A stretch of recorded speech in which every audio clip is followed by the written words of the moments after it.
My name is Teresa, and up until 2 months ago, I thought I had a pretty good life.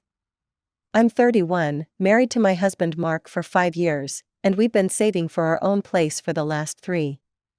The apartment we rent isn't huge, but it's comfortable enough, and we've managed to put away a decent chunk of change in our joint account. Almost enough for a down payment on a small house in one of the suburbs. That was the dream, anyway. I work as a manager at Jensen Corporation, one of those big companies with glass office buildings and too many meetings. The pay is decent and my team respects me. Mark works in IT for a local bank. Our schedules line up pretty well, and we've settled into a comfortable routine. Every Saturday, without fail, we head over to my parents' house for dinner. Mom always cooks too much food, Dad always tells the same stories about his days in the construction business, and my younger sister Amber is always there. Amber's 28, works at a boutique downtown, and has been single for as long as I can remember. At least, that's what I thought. I always believed Amber and I were close. We shared clothes growing up, told each other secrets, and even now as adults, I thought we didn't keep things from each other. She'd call Mark sometimes to help her with things around her apartment, fixing a leaky faucet, assembling furniture, that kind of stuff.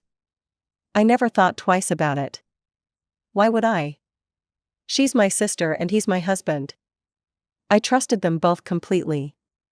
That Saturday 2 months ago seemed like any other.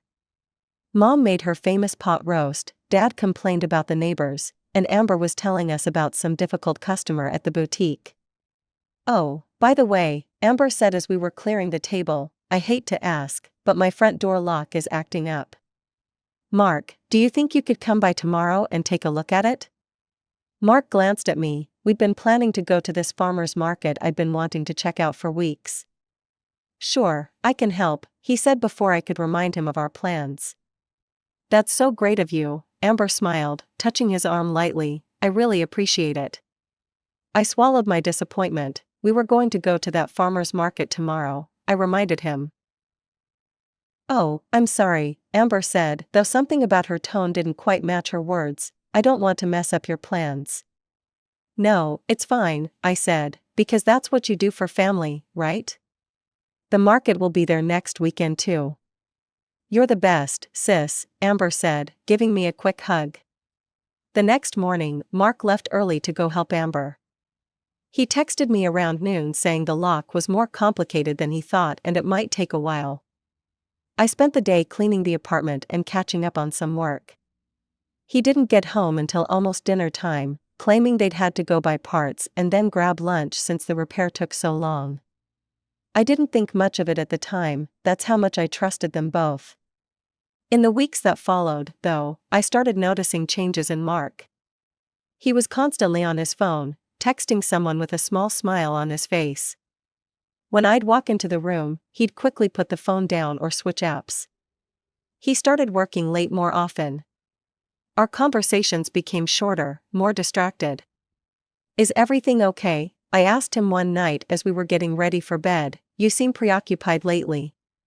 Just work stuff, he said, not meeting my eyes. We've got this big system migration coming up, it's stressing everyone out. The weeks passed, and the distance between us grew. We still went to my parents' house every Saturday, but even those dinners felt different. Amber and Mark seemed to share these little glances sometimes, inside jokes I wasn't part of.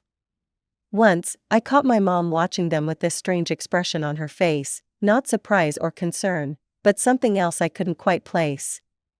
As Christmas approached, I threw myself into preparations, hoping the holiday spirit would bridge whatever gap had formed in my marriage.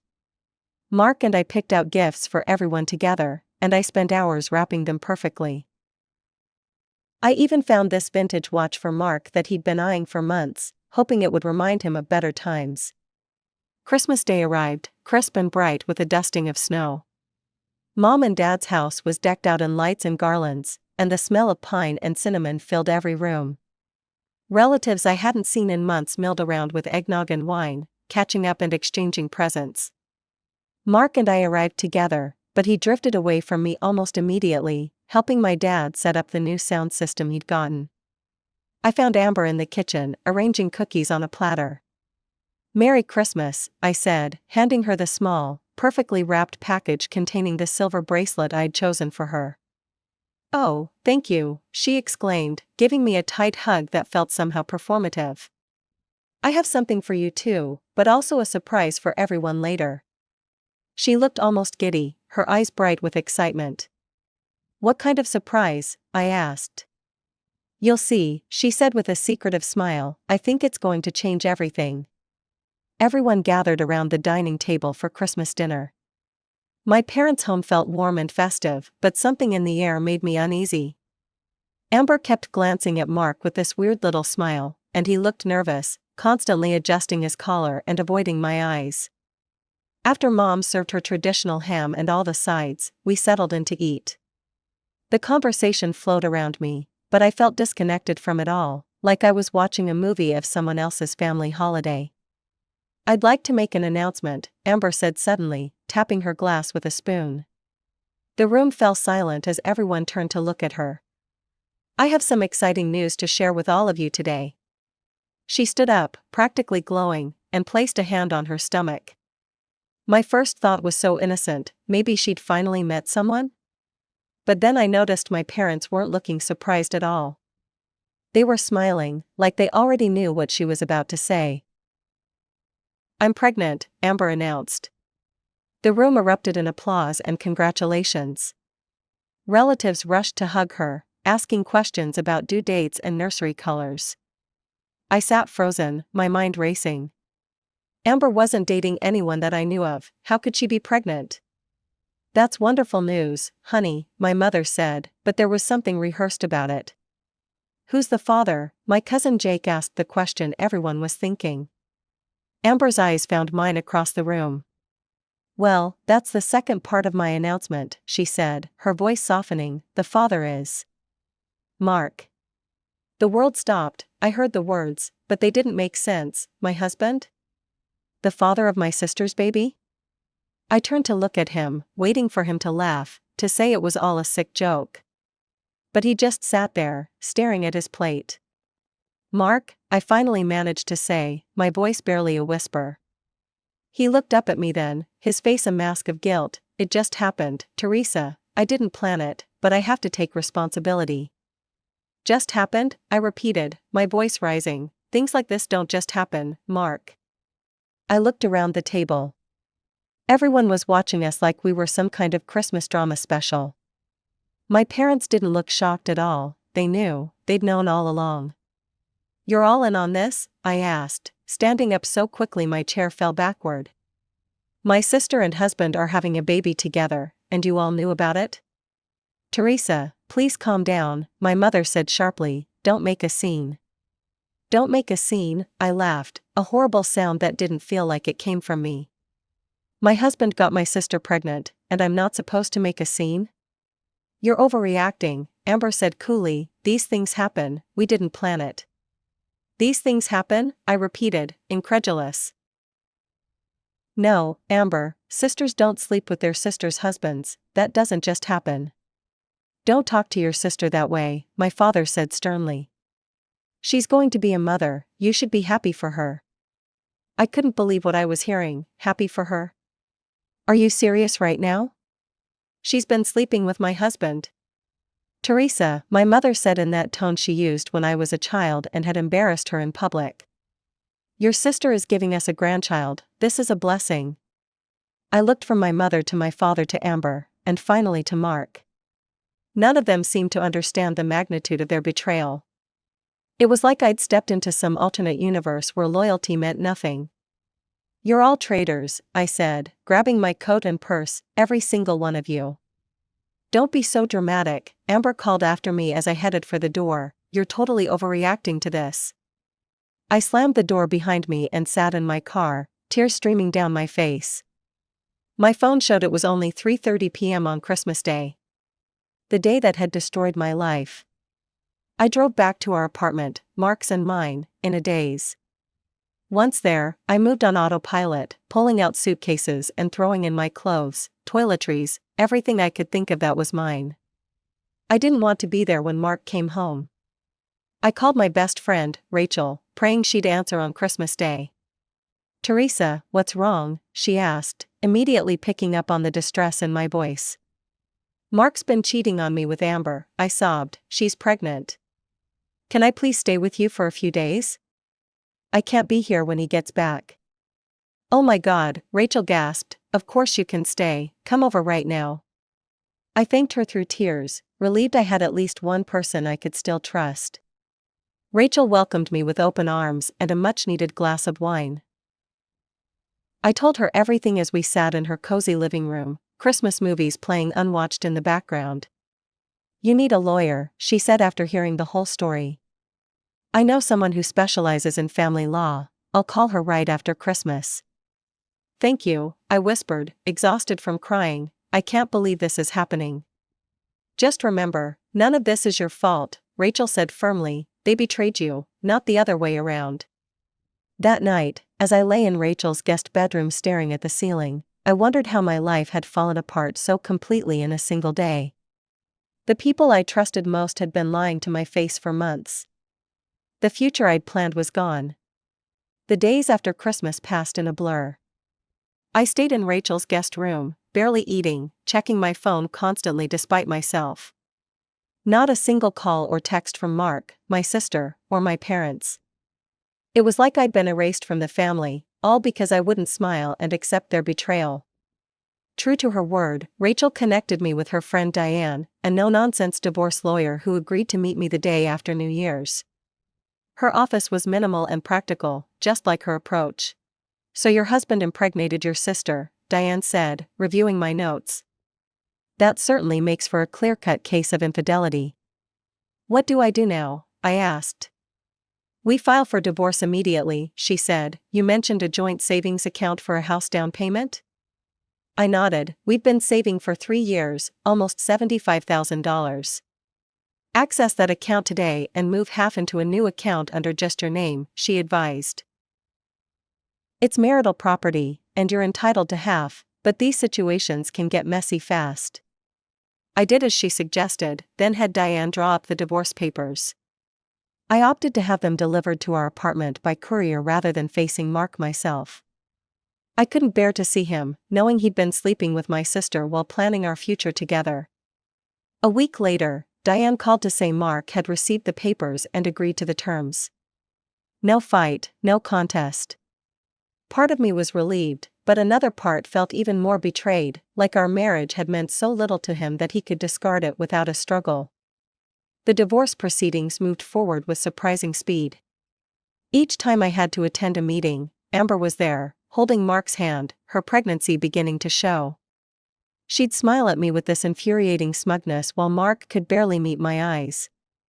I refused to give them the satisfaction of seeing me upset, maintaining a cold silence throughout.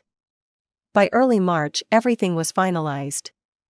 Our joint savings was split equally, the lease on the apartment remained in Mark's name, and I was officially no longer Teresa Wilson but Teresa Cardenas again, back to my maiden name. Rachel insisted we go out to celebrate what she called my Independence Day. We went to a nice restaurant downtown, ordered expensive wine, and toasted to new beginnings. To freedom, Rachel said, raising her glass. To never making the same mistake twice, I replied. That night, feeling lighter than I had in months, I made a decision. I couldn't stay in this city, surrounded by memories and the constant risk of running into Mark, Amber, or my parents. The next morning, I requested a meeting with my boss at Jensen Corporation. I need a fresh start, I told him. Is there any possibility of transferring to another branch? He seemed surprised but understanding. As a matter of fact, our Seattle office has been looking for someone with your experience. Would that be too far? Seattle, nearly 1,000 miles away, perfect. Not at all, I said. I'd be interested. Things moved quickly after that. The Seattle office interviewed me via video call, and within 2 weeks, I had an offer letter. The position came with a slight promotion and a salary increase. For the first time since Christmas, I felt hopeful. I was packing up my things at Rachel's when my phone rang with my mother's number. I almost didn't answer, but curiosity got the better of me. Teresa, it's Mom, she said when I picked up, her voice simultaneously stern and placating. I've just heard from Caroline that you're moving away. Of course, news traveled fast through my parents' friend circle. That's right, I replied coolly. And you weren't going to tell us? We're your family, Teresa. I almost laughed at the audacity. Are you? You didn't act like family when you sided with Amber and Mark after they betrayed me. You're being childish, she scolded. These things happen. Family means accepting each other through good times and bad. No, Mom, family means not sleeping with your sister's husband. She sighed dramatically. Well, regardless of how you feel, you should know your sister is getting married in 2 months. She wants you to be her bridesmaid. This time I did laugh, a sharp, bitter sound. You can't be serious. Of course I'm serious, it would mean so much to her. You need to rise above this pettiness, Teresa, be the bigger person. In that moment, I realized my mother would never see the situation from my perspective. In her mind, I was the one being unreasonable. I'm not coming to any wedding, I said firmly, and I don't want to hear from any of you again. Then I blocked her number, along with my dad's and Amber's. It felt like cutting off a gangrenous limb, painful but necessary for survival. A week later, I drove away from the city that had been my home for my entire life, my car packed with the few possessions I'd kept. Rachel had thrown me a small going-away party the night before, and her tearful hug was the only thing I truly regretted leaving behind. Seattle welcomed me with its famous rain and surprising warmth. My new apartment was small but mine alone, with a view of the Space Needle from one window. The office team took me to lunch on my first day, and I found myself smiling genuinely for the first time in months. I threw myself into work with a fervor that surprised even me. Without family dinners, a husband, or local friends yet, I had endless hours to dedicate to projects and learning the ropes of my new position. My boss noticed, and 6 months later, I was promoted again. Occasionally, distant relatives would call with updates I never asked for. Amber had given birth to a boy. My parents were doting grandparents. Mark and Amber had rented a house not far from my parents. Each time, I would listen politely, then change the subject. Those people felt like characters in a story I'd read long ago, not real people who had once been the center of my world. I dated casually but kept everyone at arm's length. The betrayal had left me wary of letting anyone get too close. Instead, I focused on building my career and slowly creating a life I was proud of. 2 years after moving to Seattle, I'd saved enough for a down payment on my own condo, no joint account, no one to betray my trust, just my name on the mortgage. The day I got my keys, I stood in the empty living room and cried, not from sadness, but from pride. I had rebuilt my life from nothing. 7 years after my divorce, life was better than I ever could have imagined. At 38, I'd been promoted to regional director of our Seattle branch, managed a team of 30 people, and had just finished renovating my condo exactly the way I wanted it.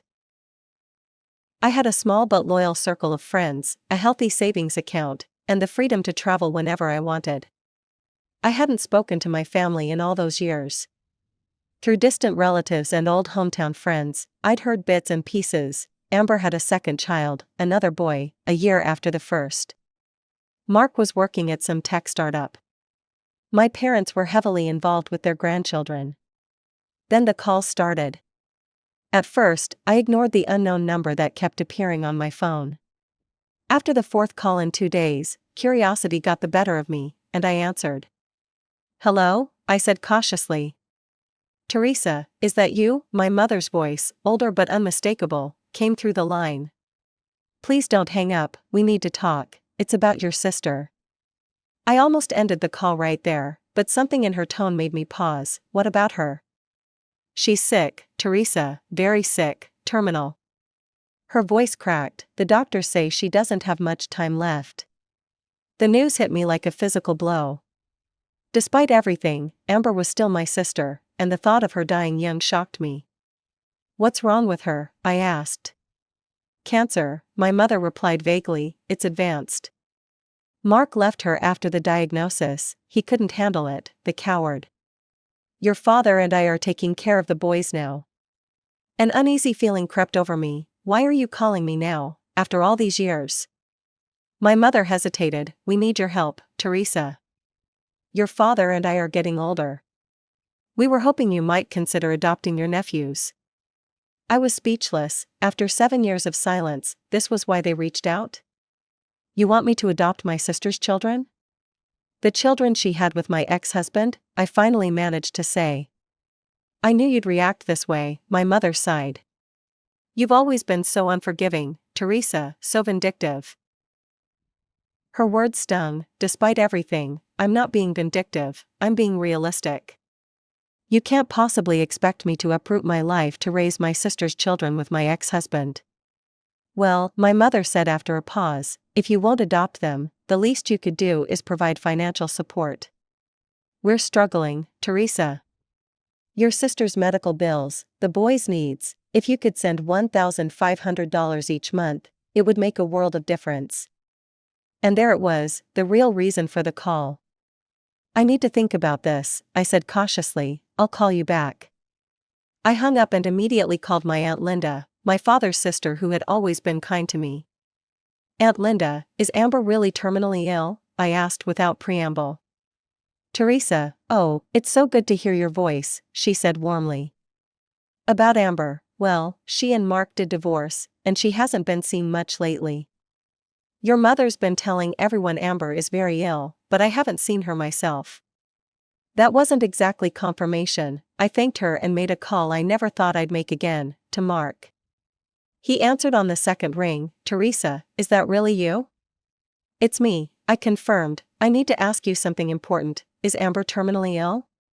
Terminally ill? He sounded genuinely confused. No, not that I know of.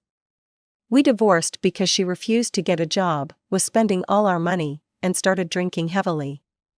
Her health problem is alcoholism, not cancer. I closed my eyes, anger and relief mixing strangely in my chest. My mother just called saying Amber was dying, that you left her because of her diagnosis, and that they need money for her medical bills and the boys. Mark was silent for a moment. That's completely false. Your parents are helping her financially because she won't work, but there's no terminal illness. Thank you for telling me the truth, I said, preparing to hang up. Teresa, wait, Mark said quickly, I've thought about you so often. I made the biggest mistake of my life. Maybe we could try again, now that. No, I cut him off, laughing despite myself. That will never happen, Mark, goodbye.